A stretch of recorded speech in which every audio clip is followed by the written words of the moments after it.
اسرائیل دنیا کے سب سے چھوٹے ممالک میں سے ایک ہے، لیکن اس کا شمار دنیا کے طاقتور ترین ممالک میں ہوتا ہے۔ اسرائیل چاروں طرف سے دشمن ممالک میں گھرا ہوا ہے، اور دشمن بھی ایسے ہیں جو موقع ملتے ہی اسرائیل کو ختم کرنا چاہتے ہیں۔ 1948 میں اسرائیل پہلی دفعہ دنیا کے نقشے پر ابھرا، اور اسرائیل کے لوگوں کے بارے میں کہا جاتا ہے کہ وہ اپنے ملک سے کافی محبت کرتے ہیں، اور انہی لوگوں کی محبت کی وجہ سے آج اسرائیل عرب ممالک کی آنکھوں میں آنکھیں ڈال کر بات کرتا ہے۔ دوستوں، آج کی اس ویڈیو میں ہم آپ کو اسرائیل کے ایسے حیرت انگیز فیکٹس کے بارے میں بتائیں گے جن کو جان کر آپ دنگ رہ جائیں گے، اور اگر آپ نے ابھی تک ہمارے چینل کو سبسکرائب نہیں کیا تو جلدی سے سبسکرائب کر دیں تاکہ ہماری اسی طرح کی آنے والی ویڈیو آپ تک سب سے پہلے پہنچے۔ تو آئیے چلتے ہیں، موضوع کا باقاعدہ آغاز کرتے ہیں۔ دوستوں، اسرائیل 24 مئی 1948 کو دنیا کے نقشے پر ابھرا۔ اسرائیل مذہب کے لحاظ سے دنیا کا واحد یہودی ملک ہے۔ اس کی خاص بات یہ بھی ہے کہ دنیا کے اگر کسی بھی ملک میں کوئی یہودی بچہ پیدا ہوتا ہے تو اسے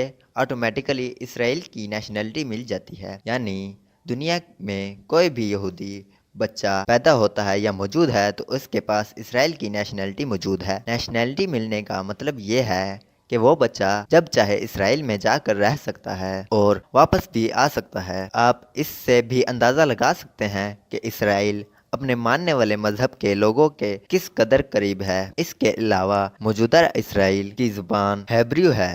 ہیبریو زبان کا خاتمہ بہت پہلے ہو چکا تھا۔ اس زبان کو سیکھنے والا بھی کوئی باقی نہیں بچا تھا، لیکن جب اسرائیل دوبارہ دنیا کے نقشے پر آیا تو یہودیوں نے اسے دوبارہ سے آغاز دیا، مطلب اسے دوبارہ سے متعارف کروایا اور اسے ان کی قومی زبان بنا دیا۔ 2020 کے اعداد و شمار کے مطابق اسرائیل کی کل آبادی 92 لاکھ ہے۔ دیکھا جائے تو یہ آبادی پاکستان سے انتہائی بہت کم ہے۔ یہ ساری دنیا کا وہ ملک ہے جہاں پر عورت ہو یا مرد دونوں کو ملٹری ٹریننگ دی جاتی ہے، اور وہ شہری پرائم منسٹر کا بیٹا ہی کیوں نہ ہو، اسے بھی ٹریننگ ضروری ہوتی ہے۔ 15 سال کی عمر میں اسرائیل کے بچوں کی آرمی ٹریننگ شروع کر دی جاتی ہے، اور ہائی اسکول میں پڑھائی مکمل ہونے کے بعد انہیں ملٹری جوائن کرنا پڑتی ہے۔ اسرائیل کے قانون کے مطابق لڑکیوں کو 2 سال اور لڑکوں کو 3 سال ٹریننگ دینا پڑتی ہے۔ اسرائیل کی ایک خاص بات یہ بھی ہے کہ یہاں پاکستان اور برٹش کی طرح لکھا ہوا کوئی قانون موجود نہیں، بلکہ وہاں مذہب کے حساب سے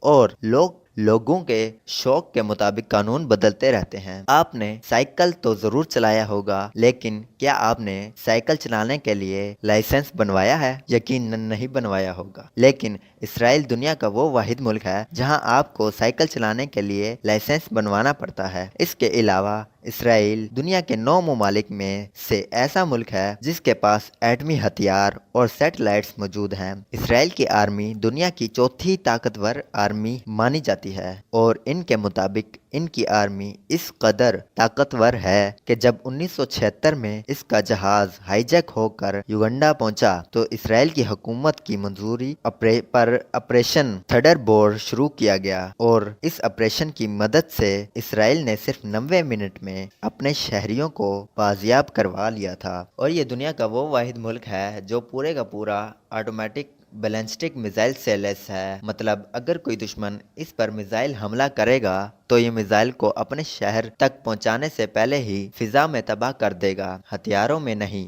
بلکہ ٹیکنالوجی میں بھی اسرائیل کافی آگے ہے۔ واضح ہے کہ موٹرویلا نے موبائل فون اسرائیل میں ہی بنایا تھا۔ مشہور سائنسدان آئنسٹائن بھی یہودی تھا۔ اسے اسرائیل کا صدر اور شہری بننے کی آفر بھی کی گئی تھی، لیکن آئنسٹائن نے یہ کہتے ہوئے اس آفر کو ٹھکرا دیا تھا کہ وہ سیاست کے لیے نہیں بنا۔ اس کے علاوہ مشہور زمانہ سوشل میڈیا پلیٹ فارم کے مالک مارک زکربرگ، جو کہ فیس بک کے بانی بھی ہیں، وہ بھی یہودی ہیں۔ دوستو، یہودیوں کے بارے میں ایک بات یہ بھی ہے، ہٹلر کو یہودی بہت ناپسند تھے، اس لیے اس نے لاکھوں کروڑوں کی تعداد میں انہیں قتل کروا دیا اور انہیں طرح طرح کی اذیت ناک موت دیتے ہوئے یہ کہا کہ میں کچھ یہودی اس لیے چھوڑ رہا ہوں تاکہ انہیں پتہ چل سکے کہ میں نے انہیں قتل کیوں کیا۔ دوستوں، اب ٹاپک کی طرف بڑھتے ہیں کہ اسرائیل جب نقشے پر آیا تو یہ ایک بنجر زمین کا ٹکڑا تھا جہاں پر نہ کھیتی باڑی کی جا سکتی تھی اور نہ پانی کا کوئی بندوبست تھا،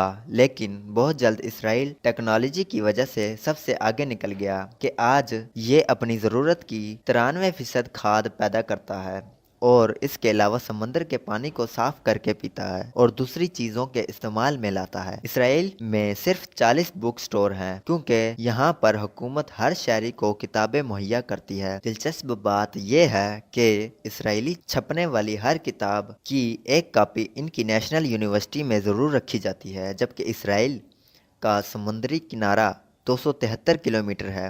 اس کے علاوہ یہاں 137 آفیشل بیچز بنائے اور 137 بیچز میں سے بعض بیچز ایسے ہیں جہاں پر ننگی لڑکیاں گھومتی ہیں۔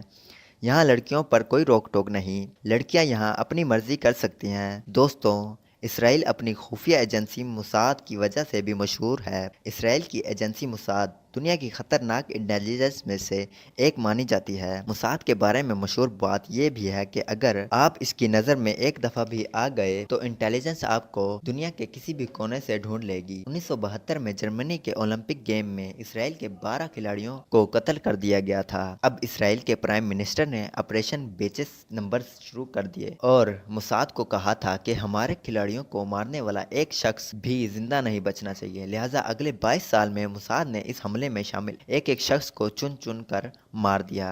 اس کے علاوہ اسرائیل بھارت کو اپنا سچا دوست مانتا ہے۔ 2017 سے پہلے بھارت کے کسی پرائم منسٹر نے اسرائیل کا دورہ نہیں کیا، لیکن نریندر مودی 2017 میں اسرائیل کا دورہ کرنے والے پہلے پرائم منسٹر بنے۔ 1948 سے اسرائیل کا یہ پیغام رہا ہے کہ اگر کسی نے ہمارے ایک شہری کو مارا تو ہم ان کے ملک میں گھس کر ان کے ہزاروں شہریوں کو مار ڈالیں گے۔ دوستوں، اسرائیل کے بارے میں اس مواد کو آپ تک پہنچانے میں کافی شرمندہ اور دل برداشتہ ہوں، کیونکہ کتنی شرم کی بات ہے کہ ایک یہودی شیطان کا پیروکار اپنے یہ اصولوں پر اتنا مضبوط ہے اور ہم مذہب بھائیوں کا کس قدر خیال رکھتا ہے۔ تو ہم مسلمان کیوں نہیں دیکھتے کہ برما، سیریا اور کشمیر میں مسلمانوں پر کتنا ظلم ہو رہا ہے؟ پر ہمارا آپ لوگوں کے لیے یہ پیغام ہے کہ ہمیں اپنوں کے لیے کچھ سوچنا اور کرنا چاہیے، اور بے شک اللہ کی ذات بہت عظیم اور رحیم ہے۔ دوستوں، ویڈیو اچھی لگنے کی صورت میں لائک ضرور کیجیے گا اور کمنٹ میں اپنی آراء ضرور دیجیے گا، اور جن لوگوں نے ابھی تک ہمارے چینل کو سبسکرائب نہیں کیا وہ جلدی سے سبسکرائب کر کے ساتھ موجود بیل آئیکن پر کلک کرتے ہوئے آل نوٹیفیکیشن کو انیبل کر دیں۔ ملتے ہیں اسی طرح کی اور ویڈیو کے ساتھ۔